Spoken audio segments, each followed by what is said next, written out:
We're aggressive toward making sure we're fixing a broken higher ed system, including the loan system.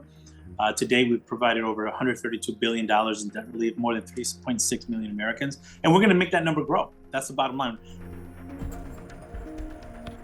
Hey, GRIO fam, it's Gerren Keith Gaynor, White House correspondent and managing editor of politics at theGrio, and I'm here with Education Secretary Miguel Cardona. Secretary, always a pleasure to have you at theGrio. Thank you. Great to be with you.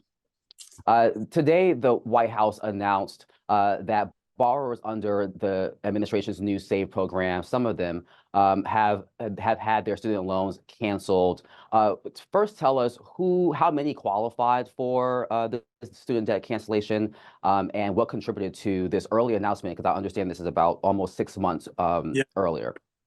Look, we're aggressive toward making sure we're fixing a broken higher ed system, including the loan system. Today, we've provided over $132 billion in debt relief, more than 3.6 million Americans, and we're going to make that number grow. That's the bottom line. We're going to keep fighting to get as much as possible. What we announced today is part of a program that we rolled out last year, the SAVE plan. The SAVE plan is basically an income-driven repayment plan that only allows you to pay what you can afford when you're paying back student loans. We had too many people going into default, so we came up with the income-driven repayment plan called SAVE.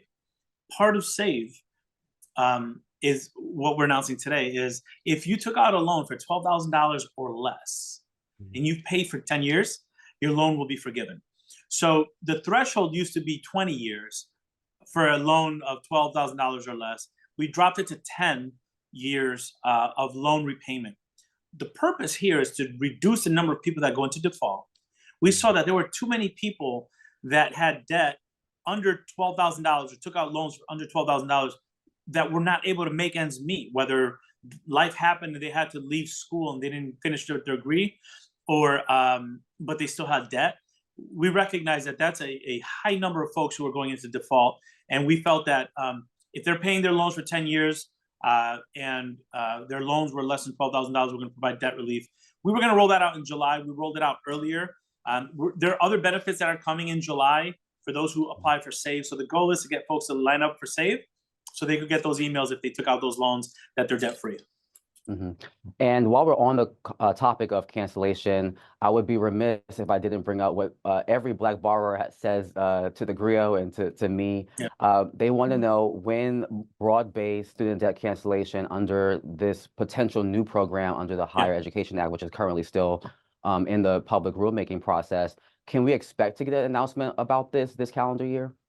Well, look, we're hoping so, right? We're pushing to try to get as much done as quickly as possible. I want those borrowers to understand. I'm with you. Look, we wanted the HEROES Act. We believe very strongly the HEROES Act gave us the authority for 40 million borrowers to receive debt relief, up to $20,000 for Pell recipients. That was the president's plan. I mean, it was more aggressive than anybody ever thought with regard to what we were talking about in the beginning with $10,000. So we are being aggressive with that, keeping in mind that we have to take into account now the Supreme Court decision. And they're likely, if we get sued, which is very likely that our Republican colleagues are going to throw out lawsuits to face similar judgments. So we have to make sure we're moving forward carefully, listening to what the response of the Supreme Court was when they shut down the other debt forgiveness program. But for your listeners, I want them to hear very clearly from me. We're going to do everything in our power to provide debt relief, ease of repayment, benefits like having those who are in the SAVE program have only 5% of their disposable income used for student loans, as opposed to 10%, which is what it was before. We're trying to make it easier to repay loans. We're providing a safety net of a year for those who are struggling to make payments. We're holding our servicers accountable for bad practices. We're charging them $9 million already for the mistakes that they've made. We've improved FAFSA to make it easier. Public service loan forgiveness. There were only 7,000 people in the last administration that benefited from it. 98% of the people that applied for it were denied. Teachers, nurses, veterans. We are up to 750,000 people, over $50 billion in debt. There's a clear difference between our approach and other people's approach. So you know, we're going to keep fighting. I want the message to be as quick as possible, but I also want it to be as broad as possible. And that requires a lot of negotiation back and forth, and making sure that whatever we put forward, we can pass muster, and we're not going to get knocked down with lawsuits, which we know our extreme colleagues on the right are waiting for us to make any announcement so they could try to stop us. There's a team fighting for you, and there's a team fighting to stop us fighting for you. And the administration has canceled student debt. A stream of announcements have been coming since the Supreme Court decision. I believe more than 3 million Americans have had their student debt cancellation, as you mentioned, the public service program. Do you think that enough Americans are aware of these efforts to cancel student debt, and could the administration do more to make them aware of that?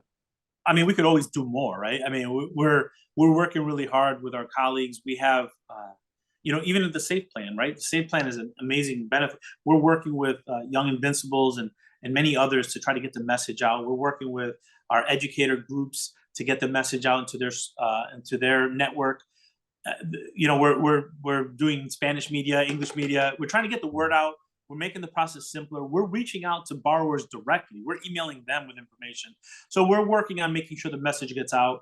These are benefits, and they're real. 3.6 million Americans benefited from some form of debt relief. I was on a call maybe 20 minutes ago, and I was speaking to someone who got over $120,000 in debt relief. That's significant. That's life-changing. And it's happening more and more because we're pushing.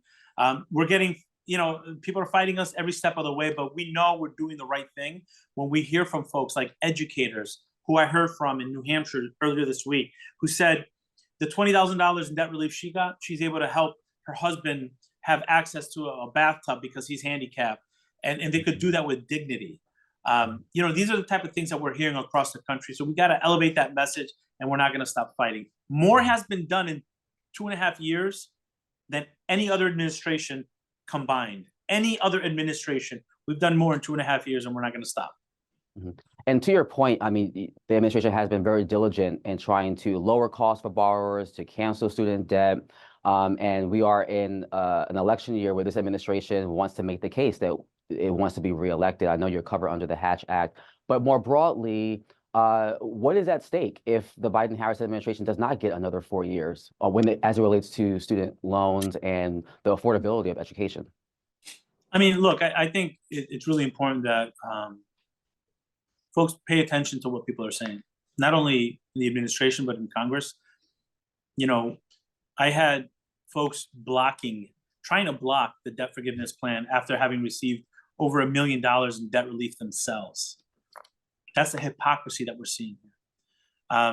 You know, the Hatch Act prevents me from talking about election topics, but check the receipts. Look at what we've done. Look at what we've done in this administration to put borrowers first, to put students first. Not only in higher ed, $130 billion in recovery aid to schools, K-12 schools, after school programs, tutoring programs. You know, there's dollars for 14,000 more school social workers and mental health providers at a time where we have a youth mental health crisis, at a time where some of our colleagues on the Hill are trying to cut our budget for Title I schools by 80%. It's not hard math. We have folks that are fighting for students and see education as an investment in our country, and we have folks that don't. Now, I'll just leave it there. Secretary Miguel Cardona, thank you so much for your time. Of course, great to be with you.